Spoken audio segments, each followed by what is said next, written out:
राधे राधे बच्चों। तो एक बहुत ही ज्यादा इम्पोर्टेंट कॉन्सेप्ट है मास डिस्ट्रीब्यूशन किसे कहते हैं। तो सेंटर ऑफ मास निकालना है हमें मास डिस्ट्रीब्यूशन का। तो मास किसी भी सिस्टम में मास दो तरह से डिस्ट्रीब्यूट हो सकता है। या तो वो डिस्क्रीट मास होगा। डिस्क्रीट मास मतलब पॉइंट मासेस हैं जो बिखरे पड़े हैं इस तरह से, ठीक है। या फिर वो मास का कंटिन्यूअस डिस्ट्रीब्यूशन होगा। कंटिन्यूअस मास डिस्ट्रीब्यूशन तीन तरह से हम समझ सकते हैं। सबसे पहला कि मास लीनियरली डिस्ट्रीब्यूटेड हो, जिसे हम लीनियर मास डेंसिटी से एक्सप्लेन करेंगे।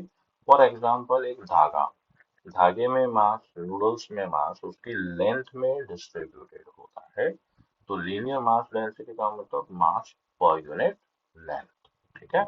तो जहां पर मास लेंथ में डिस्ट्रीब्यूटेड है वो लीनियर मास डेंसिटी, और इसका यूनिट क्या होगा, किलोग्राम पर मीटर। दूसरा आता है मास सरफेस पे डिस्ट्रीब्यूटेड हो, फॉर एग्जांपल खाखरा, है ना। तो सरफेस पे अगर मास डिस्ट्रीब्यूटेड है पापड़, तो वहां पर हम मास पर यूनिट एरिया लेंगे सिग्मा, जिसका यूनिट हो गया किलोग्राम पर मीटर स्क्वायर। फिर वॉल्यूम में डिस्ट्रीब्यूटेड हो, फॉर एग्जांपल गुलाब जामुन हुआ, आलू हुआ, तो यहाँ पर मास वॉल्यूम में डिस्ट्रीब्यूटेड है, तो यहाँ पर हम मास पर यूनिट वॉल्यूम लेंगे, और ये हो गया किलोग्राम पर मीटर क्यूब। अब मान लीजिए हमें कहा है कि del M by del L या D M by D L या total mass upon total length ऐसा दिया है। तो इसका मतलब मास का डिस्ट्रीब्यूशन यूनिफॉर्म है।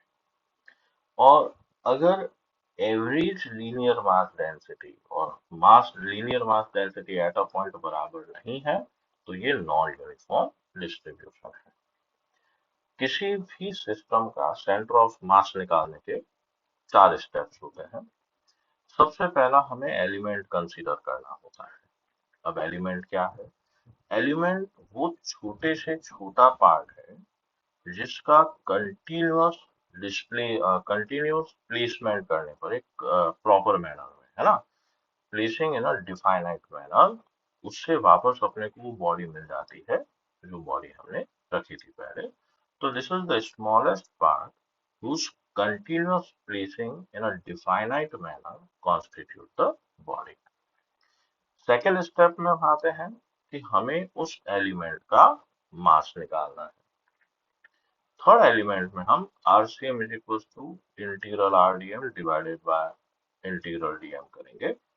तो यहाँ पर जिस एक्सिस के रेस्पेक्ट में बॉडी सिमेट्रिक है उस एक्सिस के लिए हम अप्लाई करेंगे। फिर उसके बाद प्रॉपर लिमिट में इंटीग्रेशन करना रहेगा। अब एलिमेंट क्या है वो समझते हैं। मान लीजिए हमारे पास एक एलिमेंट है, सॉरी एक ऑब्जेक्ट है रॉड। अब उसमें एलिमेंट कैसे बात करें, मतलब ये ककड़ी हो गई। तो यहाँ पर क्या है, इस एंड से एक्स डिस्टेंस पर छोटे छोटे ऐसे कई सारे एलिमेंट एरिया, है ना। तो यहाँ पर हम इसे छोटे छोटे एलिमेंट से बना मान सकते हैं। तो क्या हो गया, rod can be considered to be made up of continuous placing of element dx, कहाँ से कहाँ तक, x से l तक। तो जब एलिमेंट यहाँ पर आएगा तब x की वैल्यू 0 है, और जब एलिमेंट यहाँ पर आएगा x की वैल्यू l होगी। ओके। अब हम बात करें, एक रेक्टेंगुलर प्लेट है, जैसे मान लीजिए आपकी कॉपी का ये पेपर है ना।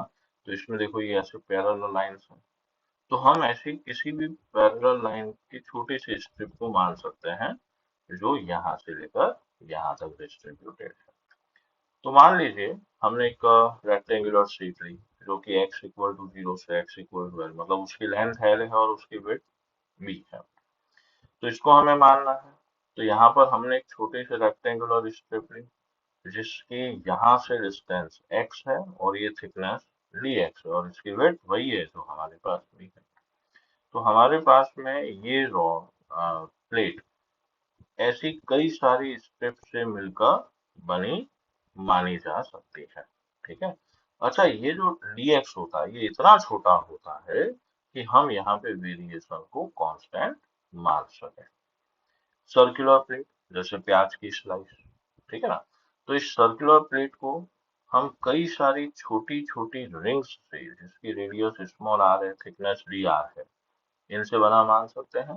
तो सबसे छोटी रिंग ये, फिर बड़ी रिंग ये, फिर बड़ी रिंग ये, सबसे बड़ी रिंग ये हो जाएंगे। ओके, तो circular plate can be considered to be made up of large number of coaxial and concentric rings having radii 0 to capital R। ठीक है, यहाँ तक आया होप समझ में आया है। तो इसके बाद हम नेक्स्ट क्लास में पढ़ेंगे अलग अलग मासेस का सेंटर ऑफ मास निकालने का तरीका। राधे राधे।